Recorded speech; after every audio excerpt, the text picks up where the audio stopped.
Assalamualaikum warahmatullahi wabarakatuh.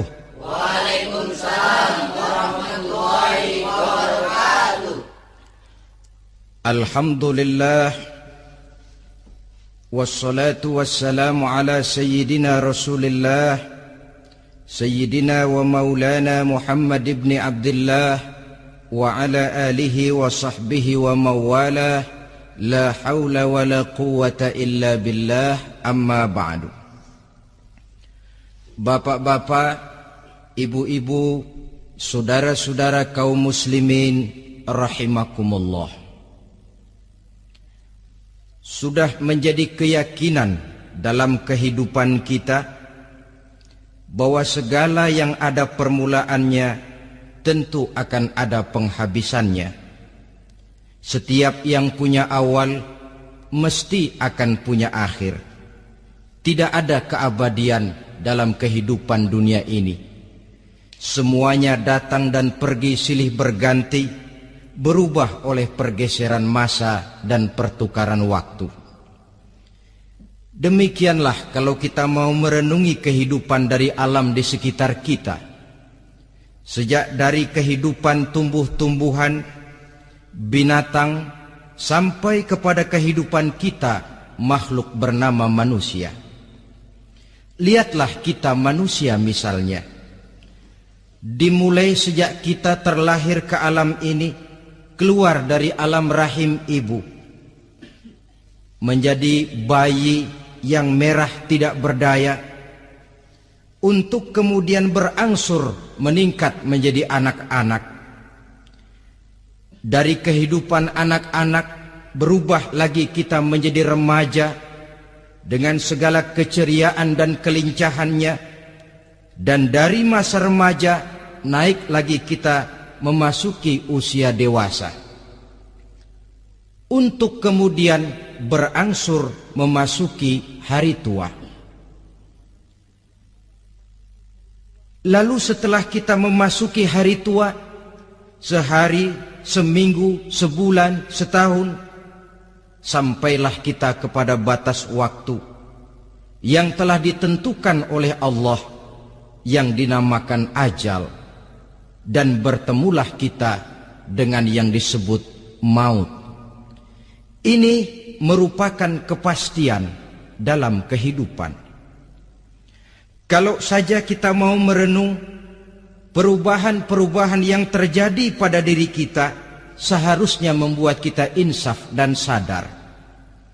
Di kala remaja kita begitu lincah, punya rambut yang hitam ikal berderai, punya lesung di pipit, punya senyum yang indah menawan setiap orang yang melihat, punya kulit yang kencang dan bersih. Manakala kita memasuki hari tua, perubahan frontal pun terjadi. Kulit mulai jadi keriput, rambut yang tadinya hitam ikal berderai mulai memutih, nikmat berkurang, gigi yang tadinya utuh dan sanggup mengunyah apa saja, satu demi satu permisi meninggalkan kita. Sangat boleh jadi dikala remaja kita senyum semua orang terpikat. Dikala hari tua dengan kulit yang keriput dan gigi yang tidak ada lagi, manakala kita senyum mungkin orang bakal lari dari sekitar kita. Kemana keindahan yang tadinya begitu menawan? Kemana senyum lesung pipit yang tadinya menarik perhatian orang? Pergi meninggalkan kita, berubah oleh pergeseran masa dan pertukaran waktu. Nah, bila maut datang menjemput kita, selesailah kehidupan sampai di situ? Ternyata belum. Kalau lahir merupakan perpindahan hidup dari alam rahim ke alam dunia, maka mati hakikatnya merupakan perpindahan hidup dari alam dunia ini ke alam kehidupan yang berikutnya, yang dinamakan dengan alam barzah. Andai kata hidup cuma sekali, secara moral kita sanggup berkata, alangkah tidak adilnya Tuhan. Kenapa? Dalam kehidupan ini kan aneka ragam terjadi. Ada orang yang zolim, ada orang yang dizolimi. Ada orang yang membunuh, ada orang yang terbunuh.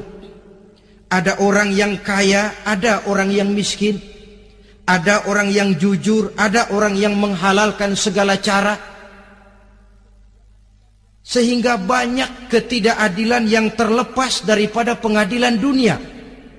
Lalu orang pun bilang, di dunia ini katanya banyak pengadilan tapi sulit keadilan.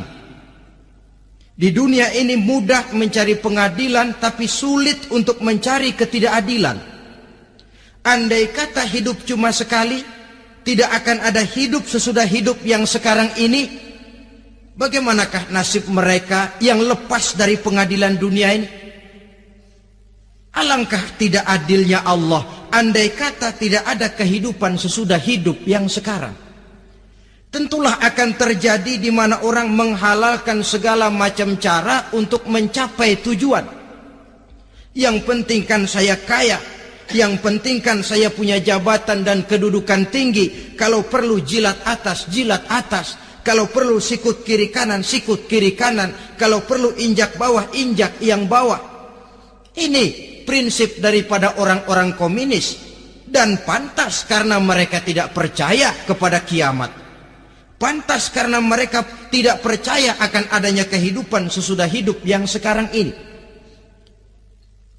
Maka saya menghimbau kepada seluruhnya, kita sudah kadung menyepakati negara ini berdasarkan Pancasila. Kita sudah kadung konsensus bahwa PKI dengan seluruh ajarannya tidak punya hak hidup di bumi Pancasila yang kita cintai ini. Maka salah satu ajaran PKI tujuan menghalalkan cara.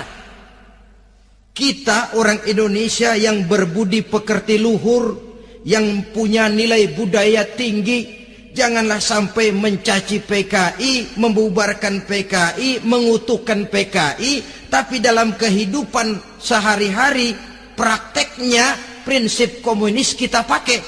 Apa itu? Tujuan menghalalkan cara. Asal sudah tujuan tercapai, cara apapun saja halal. Itu pandangan hidup orang yang tidak percaya kepada adanya hari akhirat. Sebagai muslim yang yakin akhirat ada, kiamat pasti akan datang. Hidup tidak cuma sekali.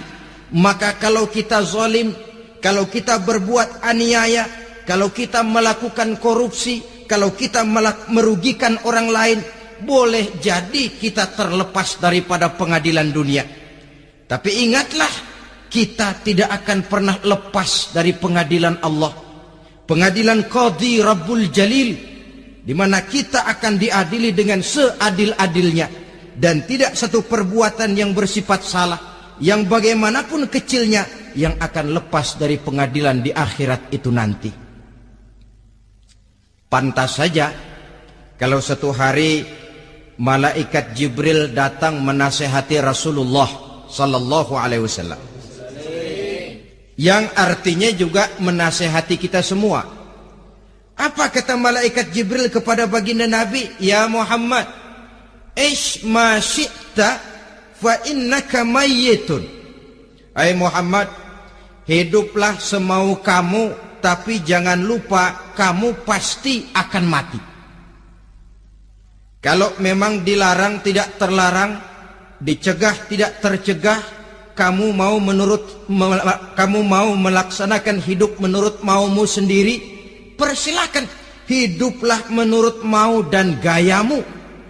Tapi jangan lupa, fa innaka mayyitun, satu saat kau pasti bakal mati. Dan mati itu bukan akhir dari segalanya. Dia babak baru bagi kehidupan selanjutnya.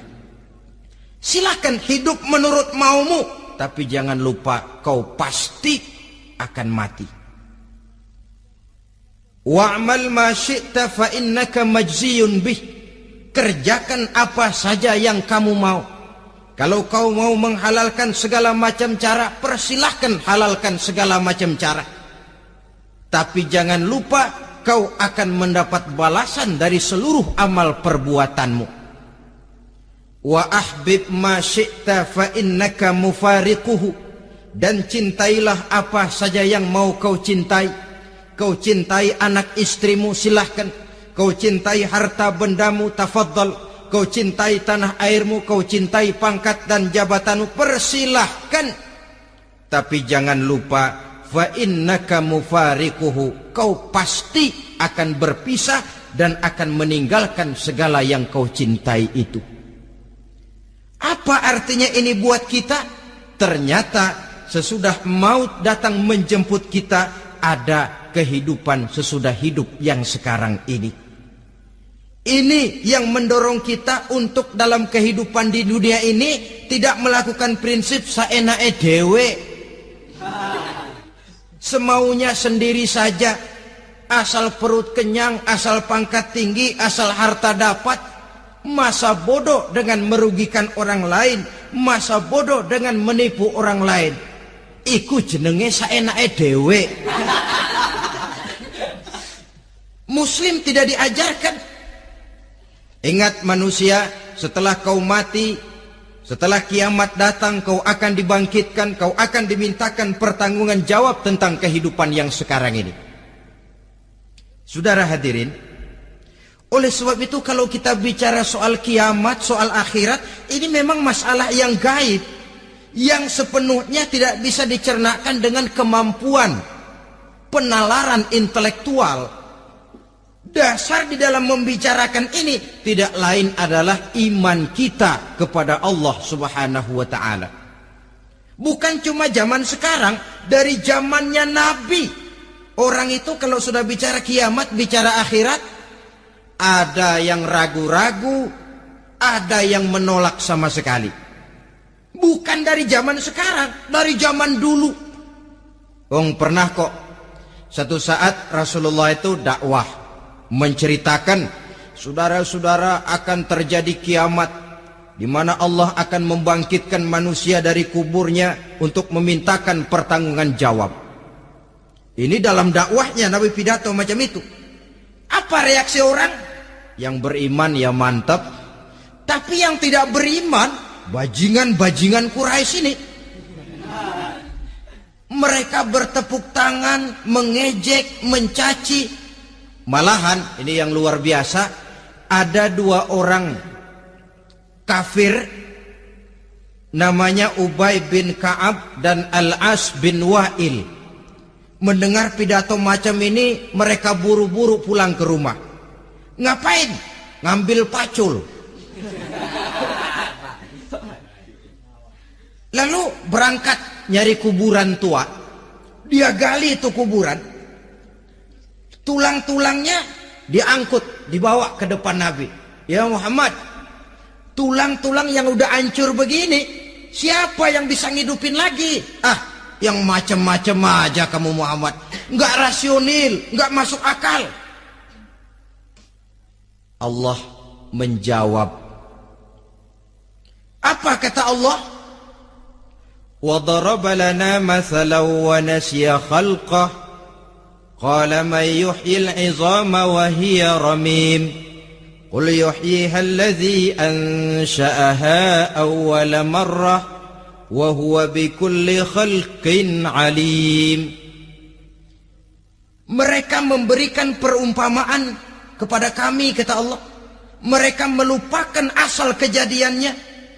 Mereka bertanya, siapa yang sanggup menghidupkan tulang belulang yang sudah hancur kayak begini? Qul yuhyiha allazi ansha'aha awwala marrah. Katakan kepada mereka Muhammad, yang akan menghidupkannya adalah dia yang telah menciptakannya pertama kali dulu.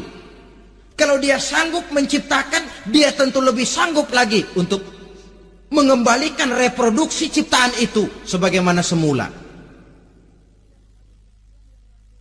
Yang paling kasihan yang ragu-ragu. Akhirat itu ada apa enggak sih? Kiamat itu ada apa enggak sih?